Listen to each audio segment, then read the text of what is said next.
지금의 부정선거론에는 논리성이 너무 떨어진다 이렇게 진단하시는 거고 거기에 윤석열 대통령이 큰 몫을 했다 이렇게 진단하시는 거죠. 지금 진행되고 있는 부정선거 음모론의 제1 책임자는 윤석열 대통령이죠. 왜냐하면 한국에서 부정선거 음모론은 출발이 2020년 4월 총선이거든요.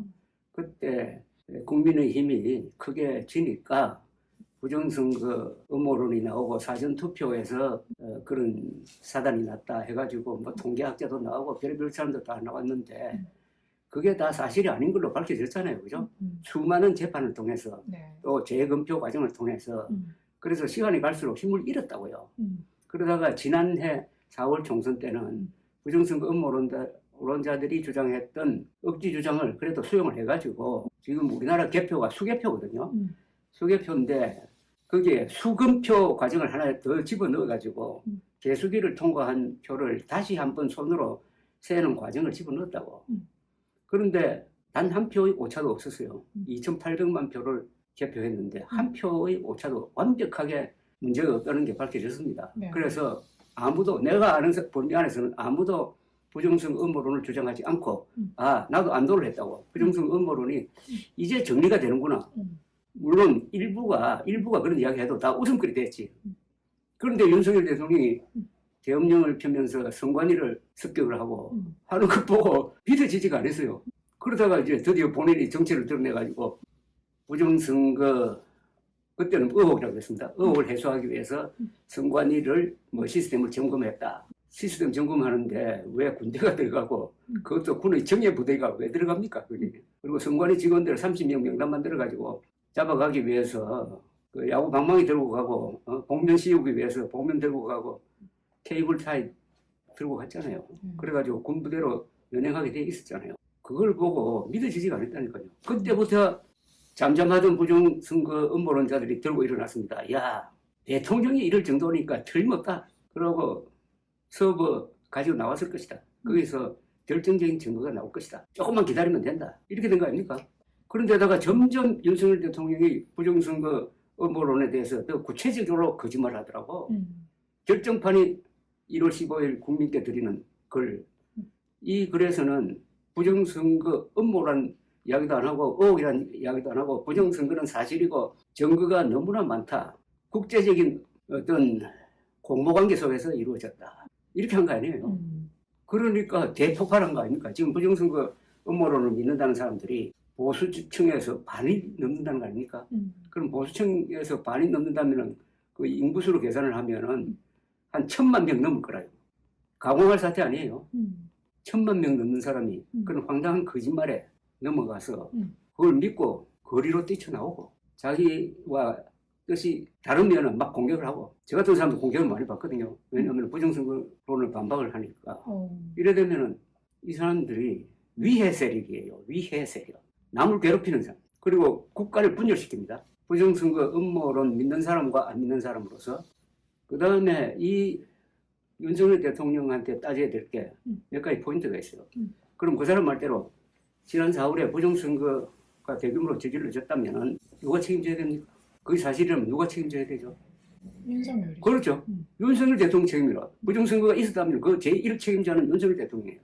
부정선거가 있었다는 걸 알고도 그동안 반년이 지나도록 왜 있다고 가만히 있었어요. 그 다음에 부정선거가 없었는데 자신의 계엄을 합리화하기 위해서 그런 거짓말을 했다면 이거는 범죄죠.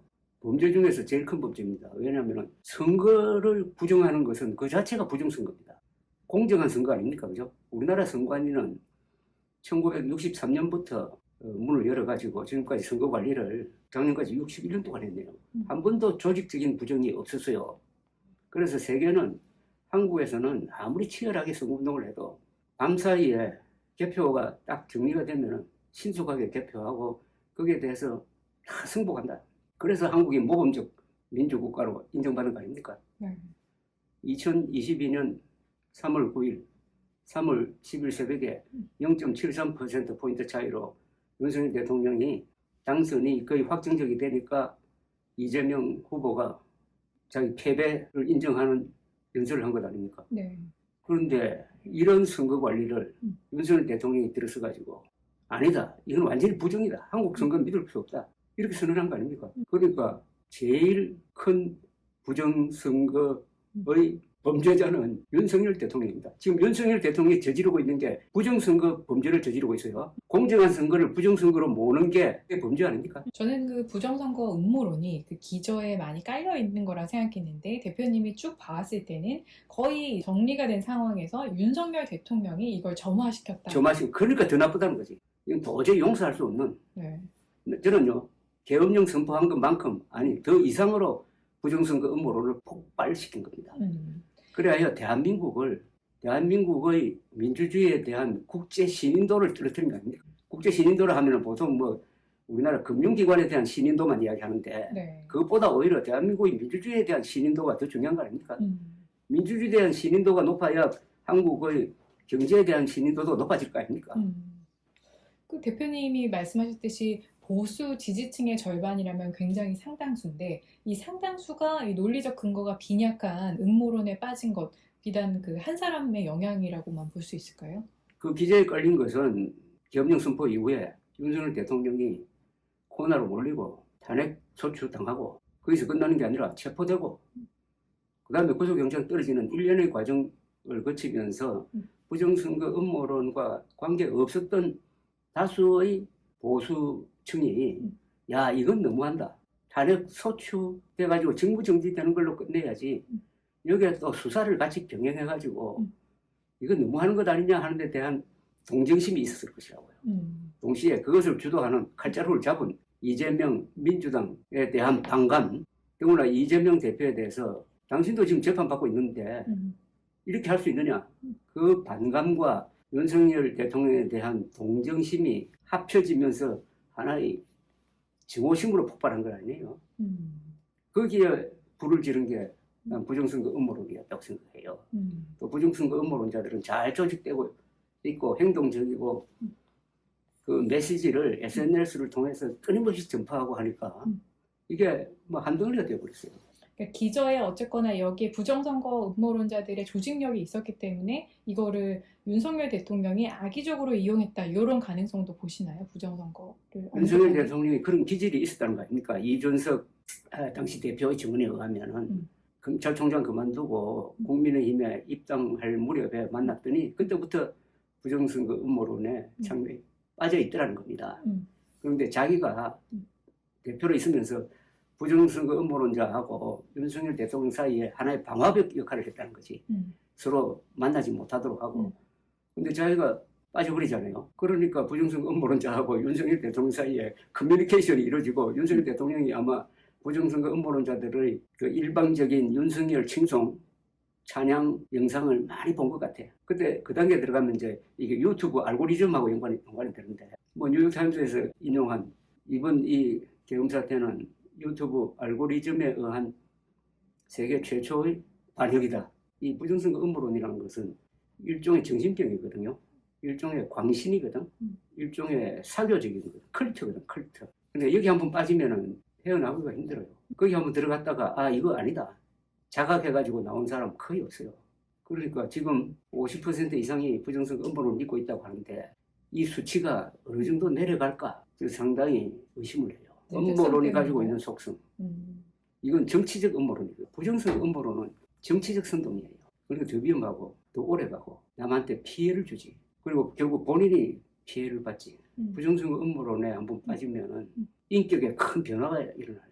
무례해져요. 그리고 공격적이 돼요. 그러면서 이 그룹에서 소외가 된다고. 그 사람 속한 그룹은 분열되고. 부정선거라는 것 자체가 국가 기반이 될 수 있는 선거 제도 자체를 부정하게 되니까 거기서 오는 그 소외나 뭐 이렇게 분열이 더 클 수밖에 없다 이런 말씀이신 거죠. 부정선거 음모론자들은 가만히 있지를 않아요. 계속 그 주장을 다른 사람들에게 한다고. 그러면 믿지 않는 사람들은 얼마나 화가 나겠어요. 그럼 다시 만날 생각을 하지 않잖아요. 그래서 부정선거 음모론은 그 일부 우리가 흔히 뭐 아스팔트 계층이라고 불리는 그런 노년층 중심으로만 그 인식되는 건 줄 알았는데 이번에 많은 사람들이 이제 2030 남성들이 그런 광장에 나와서 부정선거론을 주장하는 모습들을 많이 봤는데요. 그런 현상은 대표님이 어떻게 분석하시나요? 그것도 놀라운 사실이에요. 원래 2030이 상당히 반윤석열 성향이 강했거든요. 그런데 이번에 보니까 이 2030 세대가 또 상당히 이재명 대표에 대해서 별로 좋지 않은 생각을 가진 사람들이 많았어요. 그리고 2030이니까 아무래도 유튜브를 많이 볼 것 아닙니까? 또 2030은 반중 정서가 강하다고. 그래 이런 여러 가지 어떤 구조적 요인이 합쳐진 것 같아요. 대통령이라는 자리는 가장 큰 교사입니다. 대통령이 행동하는 일거수일투족은 국민들에게 하나의 지침이 되고 따라하게 되거든요. 대통령이 법을 무시하면 다른 사람도 법을 무시합니다. 근데 대통령이 부정선거 음모론의 일종의 교주 역할을 하면은 따라가는 사람들이 얼마나 많겠어요. 그러면은 그 영혼이 어떻게 되느냐는 거예요.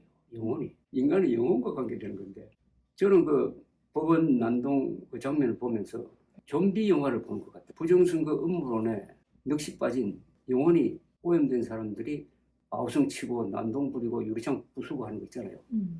법원 건물을. 이거 보통 사람 할 수 있습니까? 법원입니다. 법입니다. 거기 들어가가지고 소화기로 창문을 때려 부수고 하는 걸 보니까 물론 그 사람들이 부정선거 음모론자인지 아닌지는 내가 확인한 바는 아닙니다만 그럼상 그렇게 느껴졌다고. 지금 서울시 내 스탑 더 스틸이라는 표를 많이 붙여놨죠. 네. 스탑 더 스틸. 스탑 더 스틸은 그게 2020년 11월 대선에서 지고 나서 트럼프 쪽에서 네. 부정선거로 졌다라고 하면서 표를 도둑 맞았다라고 만든 구호가 스탑 더 스틸이라고. 스탑 더 스틸을 영어로 써가지고 지금 곳곳에 붙여놨어요.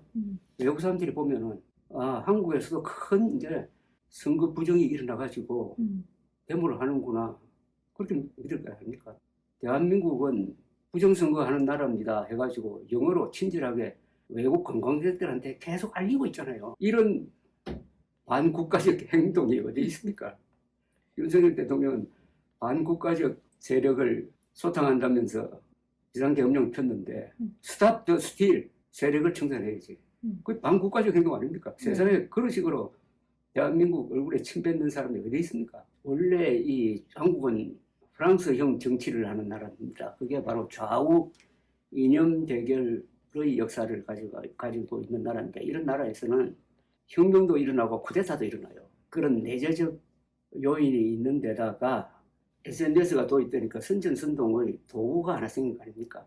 이걸 악용하면서부터 어떤 행동이 벌어지는데 이건 주로 좌파들이 주도를 했다고요. 2008년의 광복절 선동 이거는 불을 붙인 게 MBC 그 다음에 KBS 그 다음에 당시 야당 좌파 세력이 한 거 아닙니까? 그 광복절 선동과 지금 부정선거 음모론 선동이 비슷해요. 과학적 근거가 없다든지 하는 점에서 그 다음에 천안함이 폭침되었을 때 2010년에 이게 북한 소행이 아니라는 또 선동이 있었잖아요. 그때 한때 어른들의 한 30%가 그것은 북한 소행이 아니다라고 믿었던 적이 있어요. 그때도 30%에 음모론이 이렇게 강해요. 그러다가 어느덧 2012, 13년부터는 이 우파 쪽에서 음모론이 나오기 시작하는 거예요. 박원순 서울시장 아들 박주신 씨가 가짜 신금을 해가지고 병력을 기피했다. 이거 거짓말이거든요. 이거 선동이거든.